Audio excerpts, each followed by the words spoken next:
Good afternoon and welcome to United TV. I'm your host, Kamal Arkan. Today is October 18, 2024, and we have a very special guest joining us today. Someone who's not only a friend of mine, but also making history. Sarah McBride, who's running to become United States' first openly transgender congresswoman. A groundbreaking achievement that will make her the landmark figure in the United States. In this episode, we are going to discuss her vision for Delaware, her legislative goals, and the challenges she's prepared to take on in Washington. And I'm honored to have Sarah on this show today. This is your actually fifth time. So we are a big fan of you, but I think you like us too. So it's, it's extremely important for us to have you. And I know every time we needed something or we need someone to be with us on this show, you were there. So how are you doing? Well, I'm great, and I'm extra great because I'm on with you. I didn't realize it's been 5 times. That's incredible. Well, listen, I love getting to spend time with you, Kamal. You have been, as I have told you before, a friend on this journey with me for a while now, and we always have such good conversations on this show. So I'm thrilled to be back again.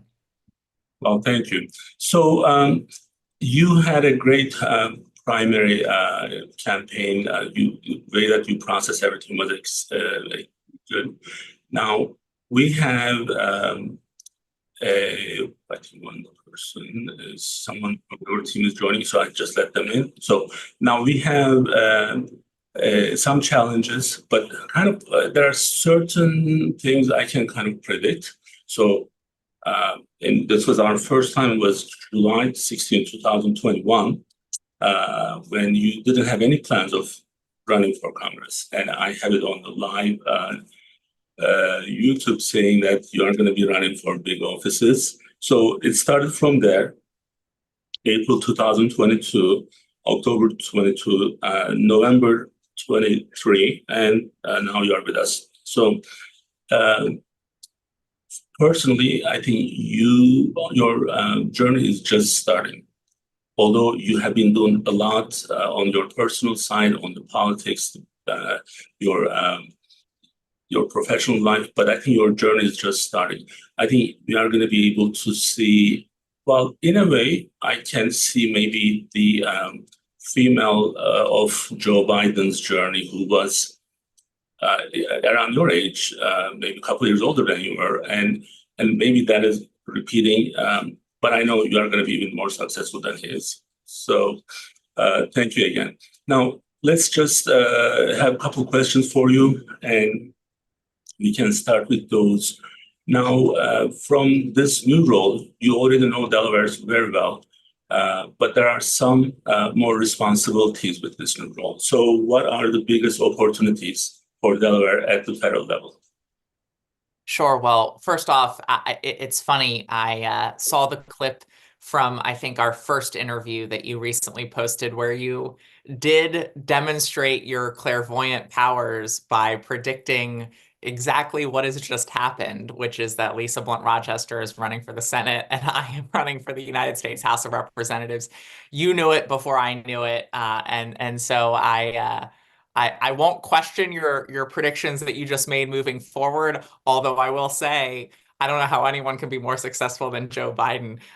He has been, I think, the greatest Delawarean to have lived in the modern era, and I am so grateful for all he has done for Delaware. He was actually younger than me when he got elected to the United States Senate. He was 29. He was about 5 years younger than I am right now, so that's making me feel like I'm behind the curve that Joe Biden blazed. But as you mentioned, I have served in a number of different roles over the last decade and a half, from working for former Governor Jack Markell and our former Attorney General Beau Biden, to working in and with the Obama White House, to serving as the national spokesperson at the Human Rights Campaign, to now, through 2 terms, serving in the Delaware State Senate, representing the district that I'm born and raised in, serving the state I love, including as the chair of the Senate Health and Social Services Committee for the last 4 years. And we've gotten a lot done at the state level. I ran for state office. I ran for the state Senate because I knew there was more we could do at the state level. And over the last 4 years, we've been able to deliver really meaningful progress for Delawareans. I was proud to help champion a $15 minimum wage. I was thrilled to pass my landmark legislation, the Healthy Delaware Families Act, to provide paid family and medical leave for Delaware workers and their families. I was really excited just this past June to pass with unanimous bipartisan support my Protect Medicaid Act of 2024, which will result in the largest ongoing investment in our state's Medicaid program since the Affordable Care Act was passed in 2010. So we've gotten a lot done at the state level.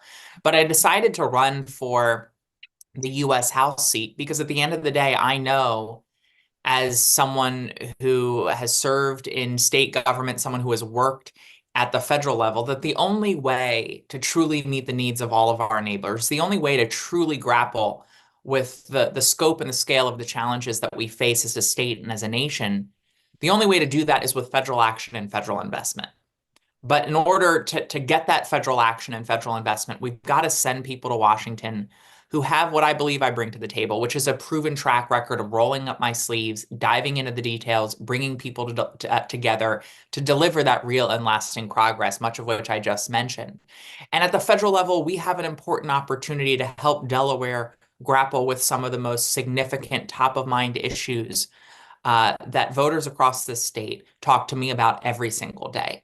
And that starts with and really centers on the costs facing families, the costs around housing, around healthcare, around childcare that are simply unsustainable and unbearable for far too many workers across this state. The costs that retirees on fixed incomes are struggling with, the costs that new parents are struggling with, the costs that those in the sandwich generation who are both caring for new children and caring for aging parents all at the same time are facing.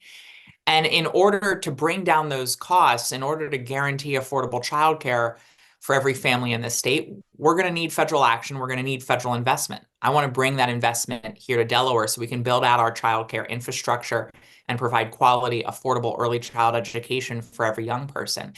You know, the housing costs that we're facing are a byproduct of the fact that we simply don't have enough housing stock, affordable quality housing stock here in Delaware and across the country. And the federal government can be an important partner in bringing down those costs by helping to invest in new construction of affordable housing here in Delaware. I want to bring that investment to this state. And then finally, the only way that we're going to be able to bring down the costs facing patients is with federal action on healthcare. Actions like expanding Medicare to include vision, dental, and hearing. Actions at the federal level to help Delaware build the provider pipeline so we have more providers in this state. So whether you live in Wilmington or in Dover or in Georgetown or in any rural areas in those three counties, that you're able to access a quality primary care provider, a quality OBGYN, a quality dentist in your area at low cost. These are necessary next steps for Delaware to be a more attractive state to live, work, and raise a family. These are critical next steps in making the American dream more affordable and accessible. And we need the federal government to step up. And I want to help deliver those policies and that investment to Delaware.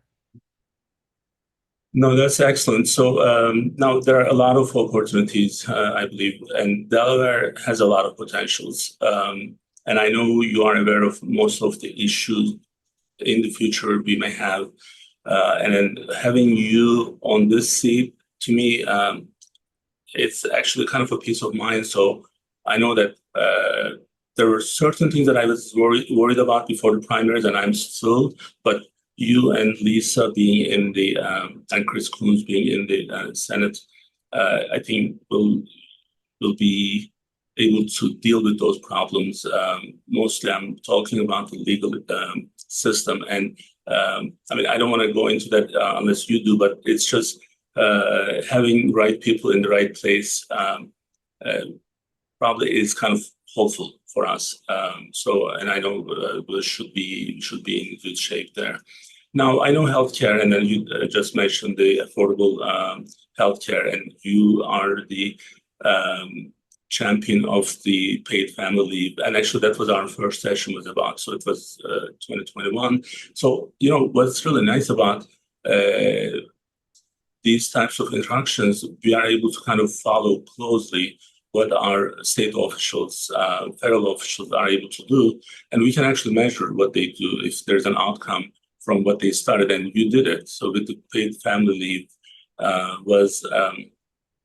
it's important for society. So it's not just me, you, or them. It's just for our peaceful living together. This is one of those things that we need to be able to provide some of those benefits. And small businesses are always going to be in a disadvantage. And I know this is going to support those individuals through their employers. And being able to do that is great. Now, in terms of the healthcare, now having access to healthcare, as you know, physician shortage is a huge problem with nurse practitioners and physician assistants.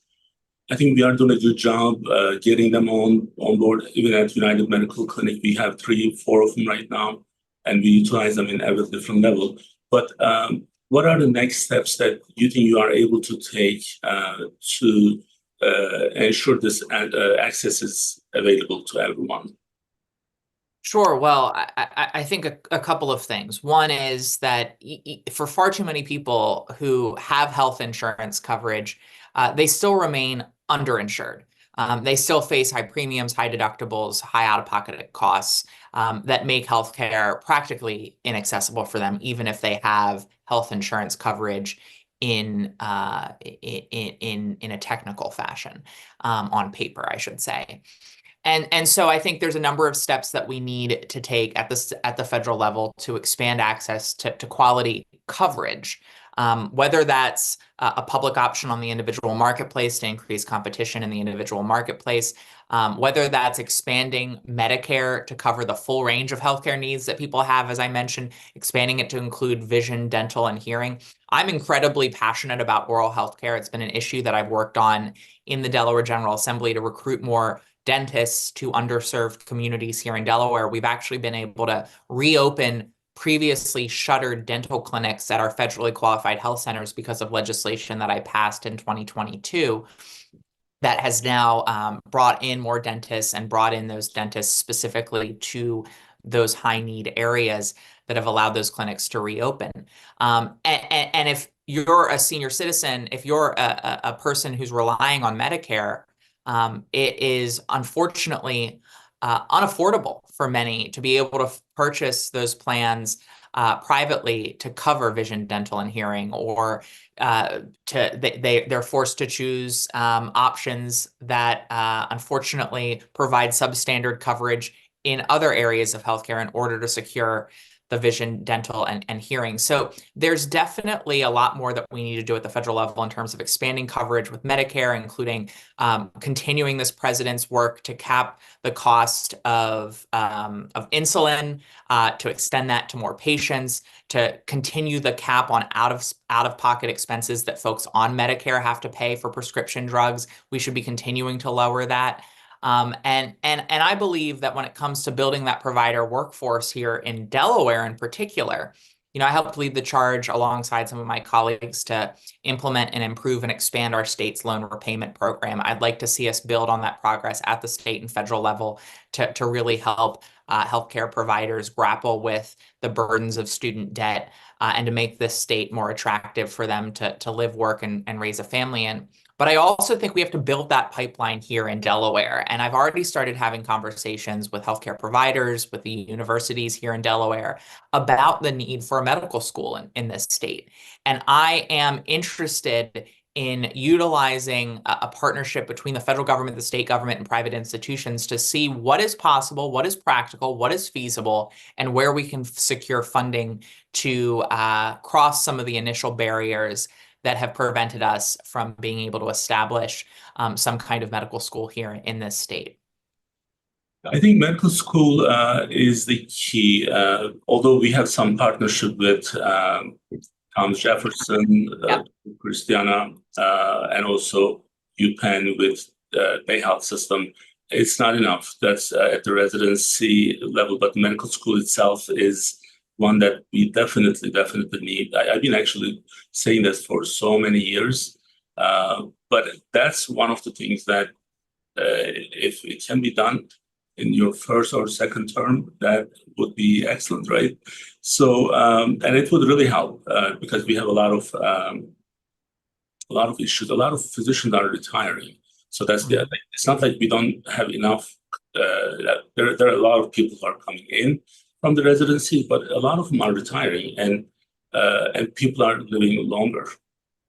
Well, and Kamal, I think you've just hit on one of the most important issues that Delaware specifically faces. So nationwide, to your point, we are seeing the pending retirement of so many critical professionals, not just in healthcare, but across our economy. We are going to see a mass retirement in the years ahead. And we're not seeing folks at the beginning of their careers in necessary numbers to fill that void. And that's a national problem. It's a problem here in Delaware. But then on top of that, what Delaware then simultaneously faces, alongside this wave of retirements in healthcare that we will see here in Delaware, is a wave of retirees wonderfully and excitedly moving into Delaware. And so we've got a higher need population coming to Delaware and not the healthcare workforce necessary to care for them.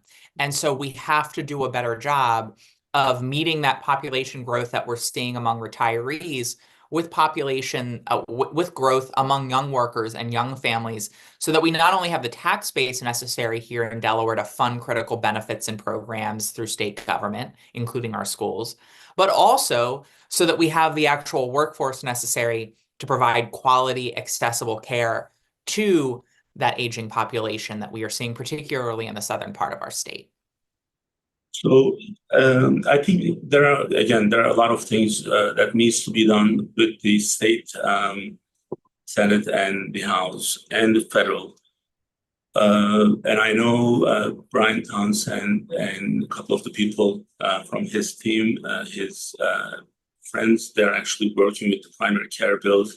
You are doing the paid family, and then there are more to do with the Medicaid being on an ACO, economic care organization level, and bringing more Medicare Advantage programs into the state through these Medicaid. I think the access is going to be okay, while we just need to take care of the number of providers that we can provide to the system. And from that point, as you know, like United Medical ACO is the only private homegrown clinically integrated network in the state of Delaware. We are providing primary care services for almost 115,000 lives.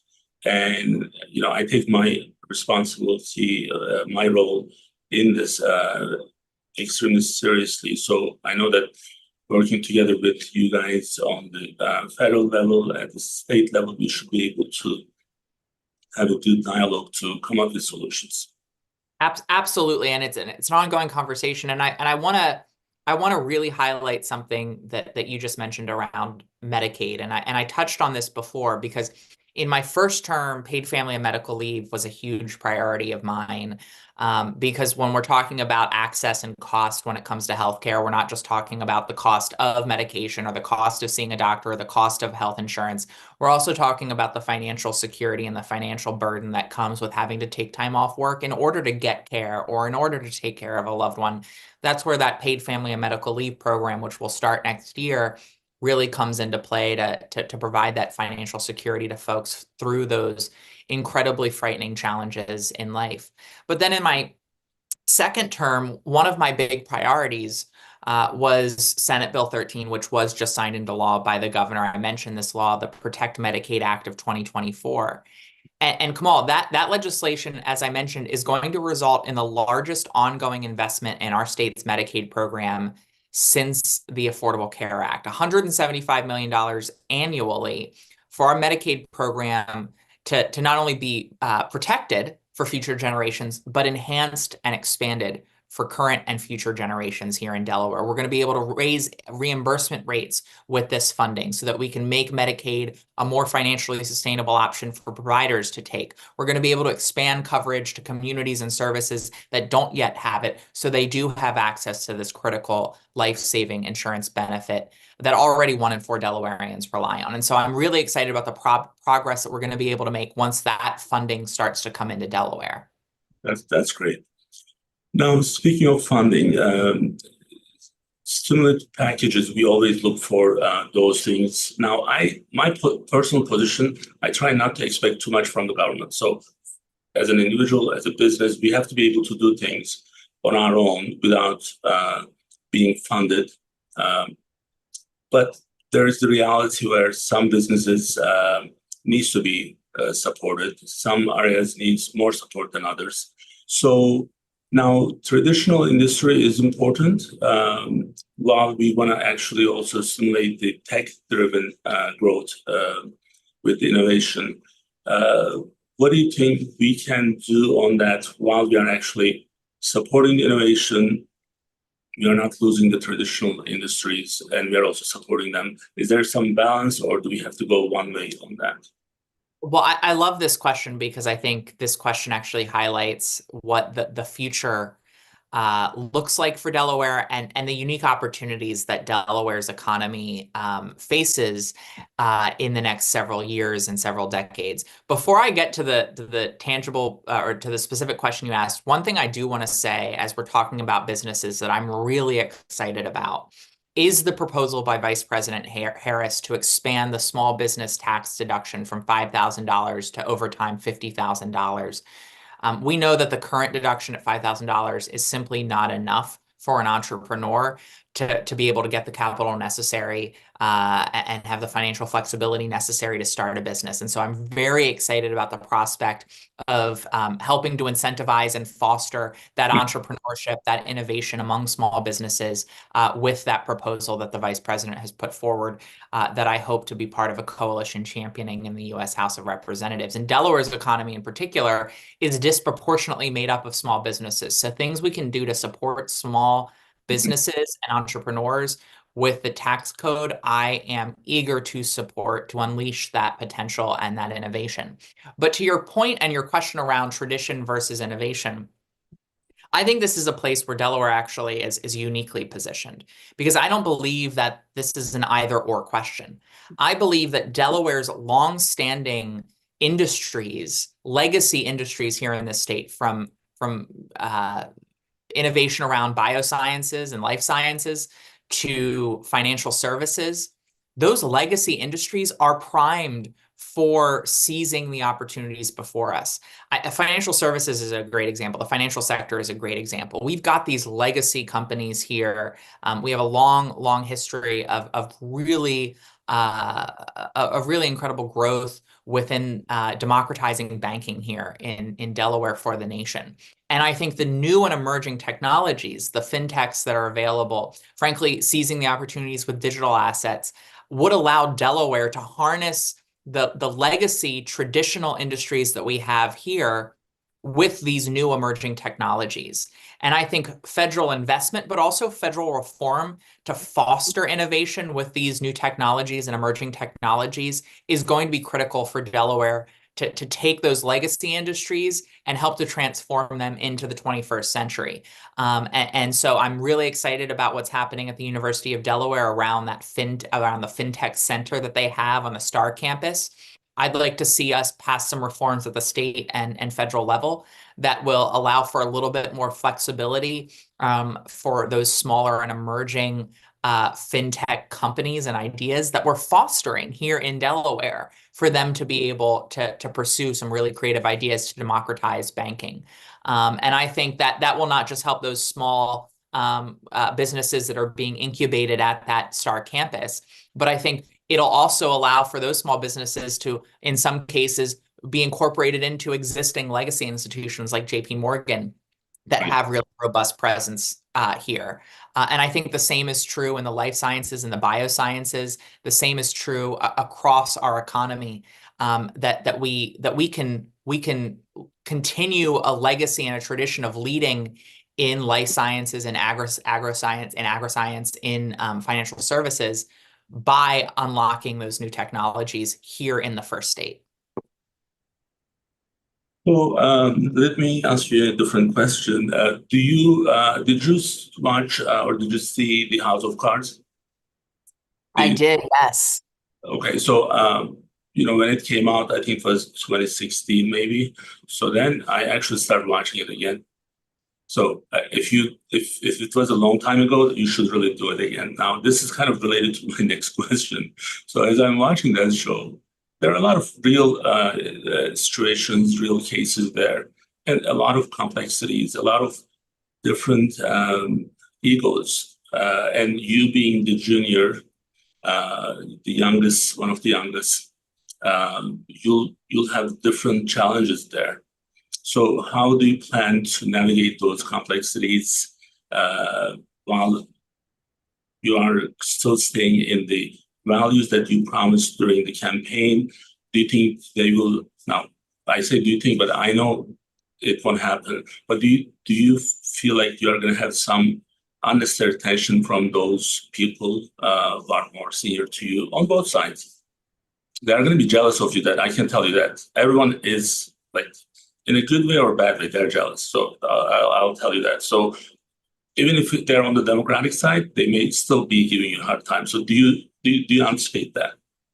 Well, that's a really thoughtful question, and I will say, I think House of Cards is a little bit darker than what DC is. I'm currently rewatching The West Wing, which is a bit of a brighter, more hopeful take on Washington DC and national politics. But look, I think you're not wrong that governing is hard. Legislative bodies are complicated, and there's diversity of thought, there's diversity of interest. There's diversity of interest because of party. There's diversity of interest because of region and geography. There's diversity of interest because there are politicians in a space competing for attention and power.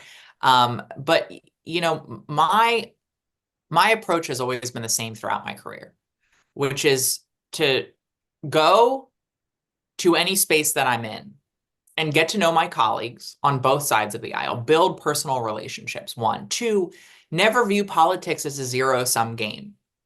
I can, to your point, there's a unique platform, a unique microphone that I will likely have because of one aspect of who I am. In a similar vein to when I got elected to the state Senate, there was a unique microphone and a unique platform for me because of the unique nature of my service there.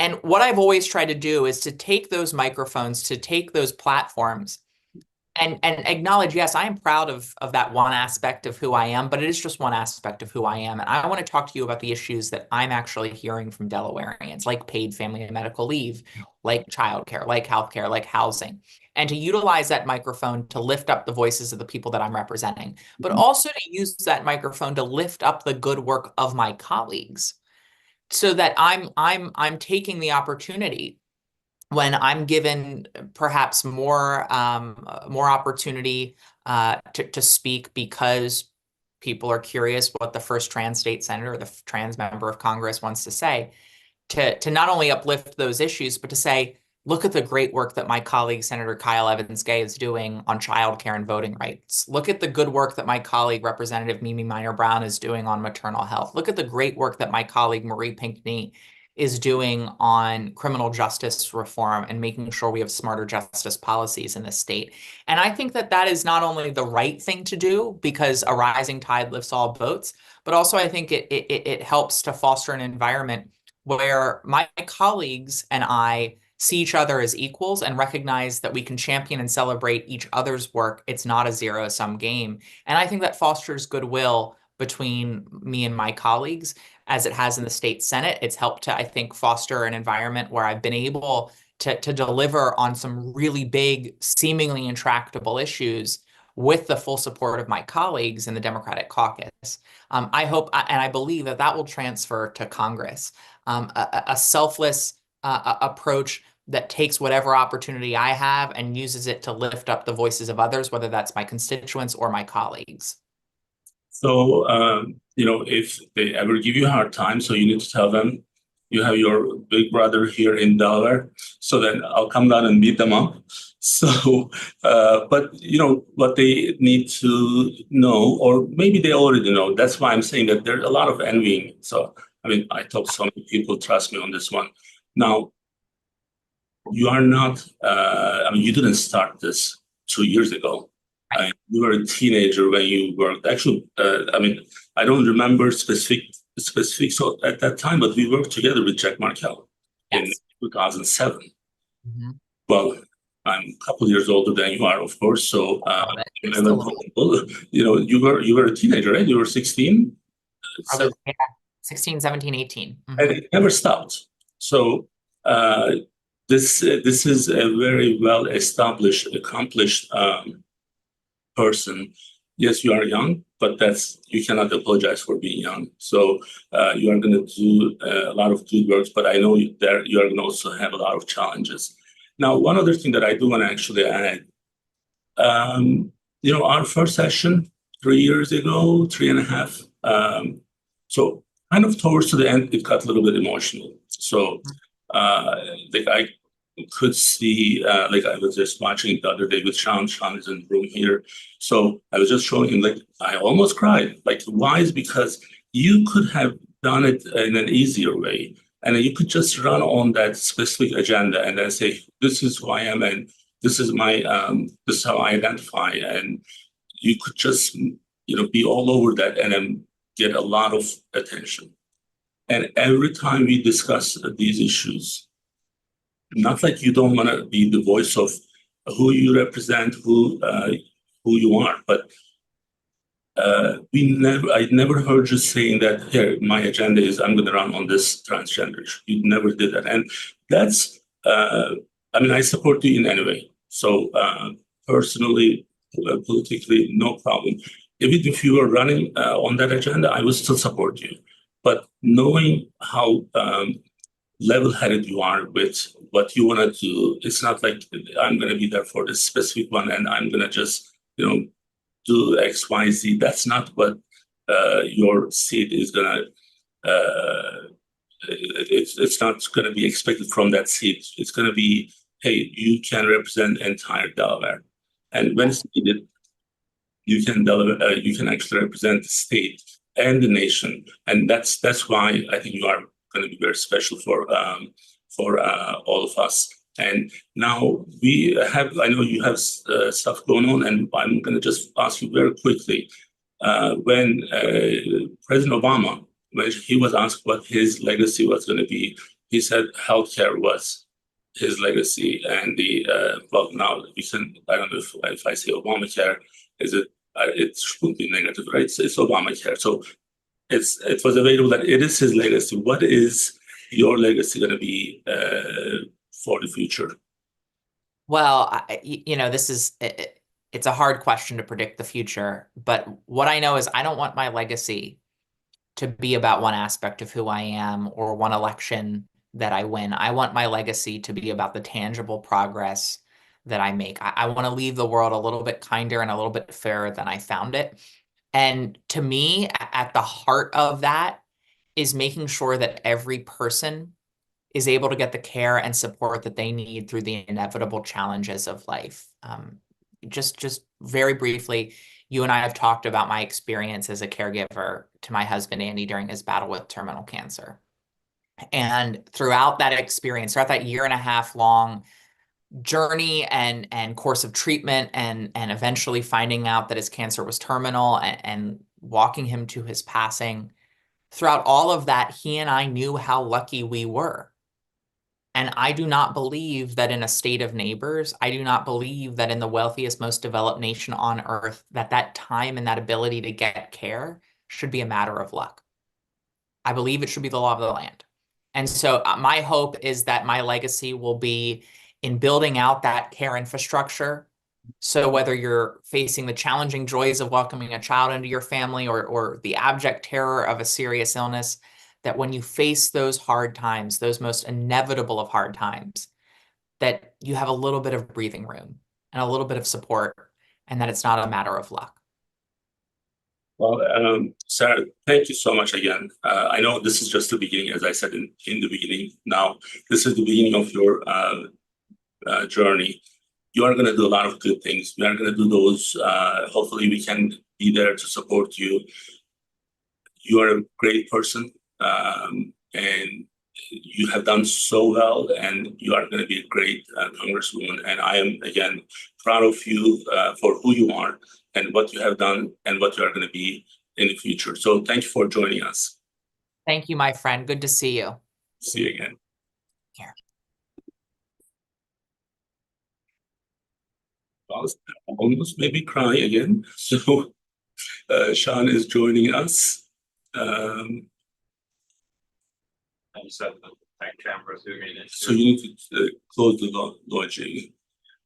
So that's my point. So while he's turning his camera on, we have other topics today. Time check is 2:37. And there he is. So now I did start discussing, well, what did you think about the session? I thought it went really well. Again, I didn't see you crying or anything. Like, I'm trying to manage. Like Matt, I did get. I had to hold it a little bit. Yeah. So I need to make sure technical things behind the scene stay afloat. But again, I think it went really well. Part of the thing that we mentioned is how willingly Sarah is to join the program. Obviously, anyone campaigning for any position is going to be busy, but part of that campaign is fitting in time to these types of events to actually say, yes, I am going to, be active in the community and really and work along with these people who are ultimately supporting me for this role. So I think it was great she was able to join, and overall, very good session. Yeah, I agree. So I need to process a little bit because it was, it's when you know the person very well and you want to do the right thing for them, and also knowing that they're going to have a lot of challenges in their new journey, should be fine.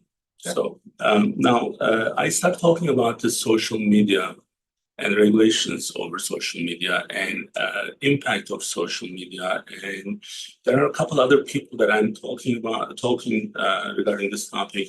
Now, as you know, one of my advantages in a way, I can see here US very close, and I can also see Turkey very closely. So then, and it's not same. Like what social media is doing here versus there is not the same. It's way more dynamic, not in a good way, like in Turkey. So you and I, we are from two different generations.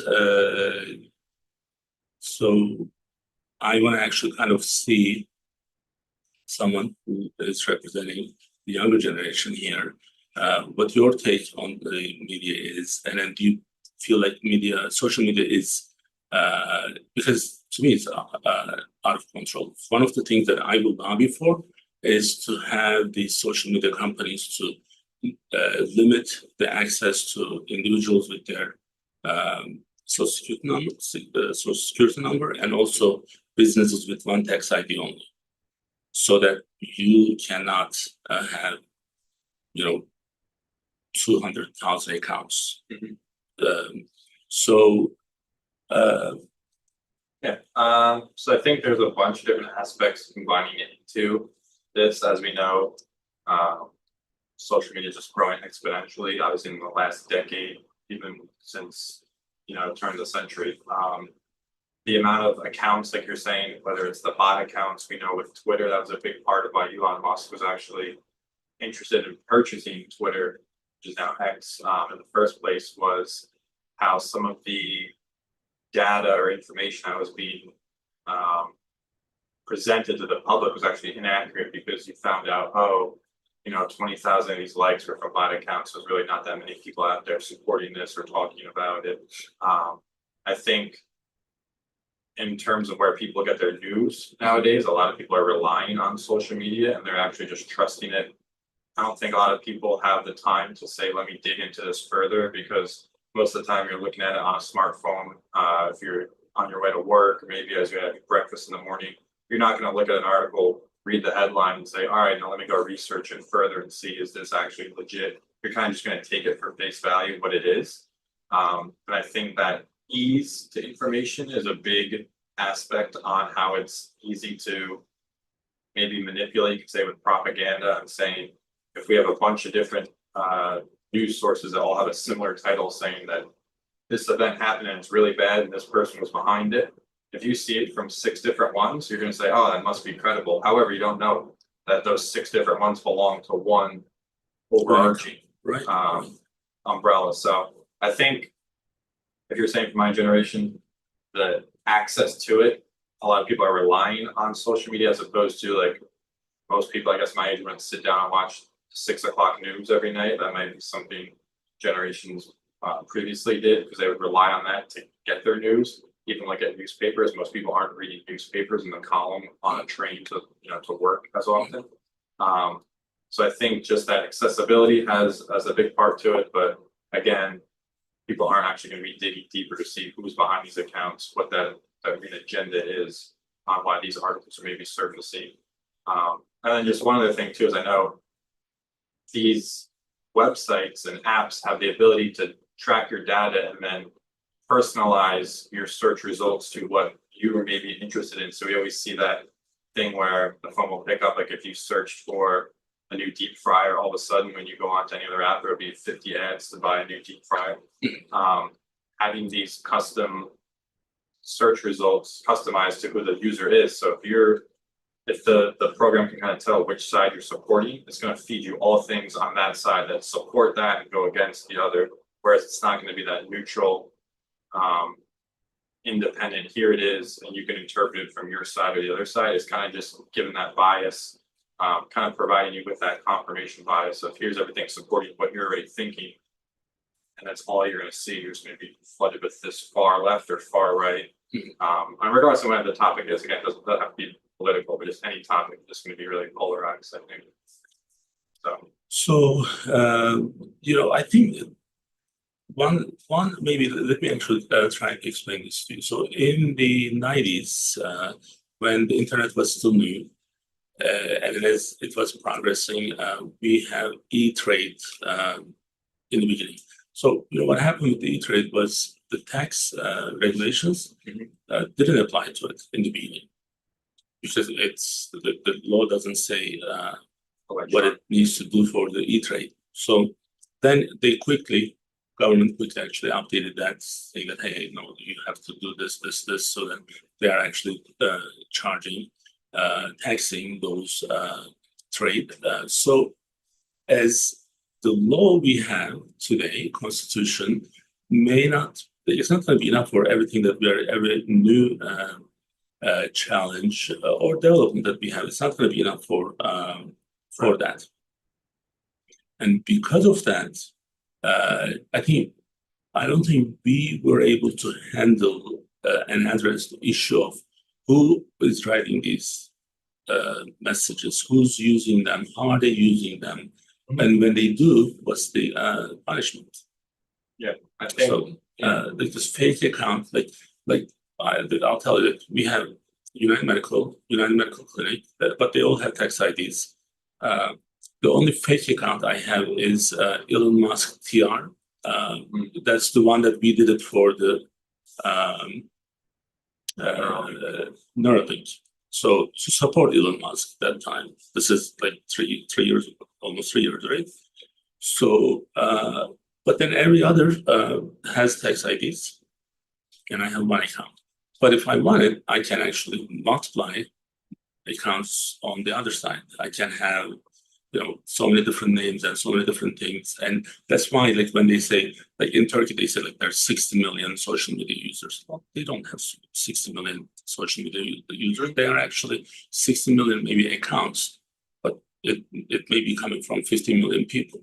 Yeah. So, but I think the danger is when you are able to channel the public attention and public anger and public reaction to certain ideas, certain groups, certain people So this, when you don't have any consequences of the misinformation and multiplying this with so many of these fake accounts, there has to be a stronger, I'm not talking about, limit the freedom of speech. And as you know, I'm a big supporter of freedom of speech, but this is not the freedom of speech. This is actually the reverse. This is like, hey, I'll buy 200,000 accounts and then I'll make your life hell. This is that type of, that's the reverse of freedom of speech. Right. So, and I think, especially in Turkey, I see this, like there's one news and then boom, 200 accounts. And I showed you some of them. So they copy paste, same picture. They don't care what it is. But then I cannot, avoid them. I see them all the time. So, and if I see them, then you are seeing them. Well, someone who's 10 years younger than you they're also seeing them. Right. And how do they process it is not like the way you process or the way that I process. So that has to be monitored. And there has to be a bigger, serious consequences if it's misused and if there are fake accounts, and they need to take that under control. Otherwise, just like the whole algorithm, how does it work? Who's going to be pushed? I was watching one of the Turkish journalists, and I showed you his channel. He makes a lot of good videos. His name is Safon Alverde, and he did cover this algorithm issue. And you have to, in order for social YouTube to kind of push you in front of other people, we have to be making stupid stuff. Like I actually just scratched the eggs on your head, and then that gets a lot of views versus if you talk about serious issues. So that algorithm is pushing them. So and I do believe that we have to have these conversations with our politicians, lawmakers, to educate them in some cases. And also, like, what if people with kids, like much younger kids, how are they dealing with this? Because they have phones and they have access to everything that you have access to and I have access to. Yeah. So how do you protect those kids? And you can't say that they don't need to be protected. They do need to be protected, right? So they are not at the point of making decisions on their own. So they are still developing who they are, and yet you are just, I watch some of the Turkish TV shows and some of the channels, like it's the regular cable channel, and it's so heavy, the mafia, the gun, and killing this, killing that, and then it said the warning is 7 years and older. So that means 8 years can, but you know what it is? They cannot smoke. But the gun is, you can put a gun on someone's head and it will be visible. Someone is training, let's say, your friend, how to use a gun. That's visible. You can show that. But this mafia is so well behaved. They don't smoke, and so there are so many issues. It's not like The Sopranos. So now here's the thing: if I want to watch something more edgy, I'm going to pay and go to those platforms and watch that. But I want to make sure that this is not available to everyone who can just turn the cable channel on and then boom, like you're 9 years old watching that. And then they're like, oh, what's going on with the, society these days? Well, every individual needs to take their ownership. That you cannot, that's why I was saying earlier, you cannot expect everything from the government. The government is you become the government. So like Sarah is a person, now she's going to be representing people in the government. So government is not a person, doesn't have personality. It's, all these other people who are representing us. So that's why people need to take this more seriously. And then there has to be a better monitoring on fake accounts. And the consequences needs to be much, much heavier. Otherwise, things are going to be out of control. Yeah, I think even I remember back in school, it was like a big push on like cyberbullying, because that was, again, people are just using computers more frequently. Obviously, it's becoming more common to different devices, and it was saying, just because you say it behind a screen doesn't mean that you're not responsible. So I think there are different steps being taken in. I know with some of like the streaming services you could have on children's mode where it'll automatically filter out, and, you're gonna have toddlers watching a cartoon about learning how to count, things like that. It wouldn't all of a sudden load up the next video of some, mature content type of show or movie. And I'm sure there are steps being taken, but I think what you're saying is maybe not gonna be able to keep up with how quick modern things are changing, like that exponential, like you're saying with the amount of accounts you can create. I can have 15 different email addresses and sign up with 15 different. This is also Sean. This is Sean. This is like. So I think it's hard to kind of keep up, but you need to get to that point where you can get in front of it and stop it. Because I think right now there are steps we take, but it's kind of like behind, or you're trying to catch up. But I'm sure, hopefully in the future, it would be at a point where in real time. Sure. So I want us to kind of talk about this later on again with other specifics and then see what actual law is and how it applies and where are the gaps. So then actually we can bring the politicians into the discussion to see if they have the good understanding of this. So I think that would be a good one to cover. We have our Bariatric Friday. Dr. Irna is probably in the building, should be in the studio in the next couple of minutes. So we'll start at 3 p.m. We are going to cover the maintaining weight loss after the bariatric surgery. And we'll be back in a couple of minutes. And until then, please take care.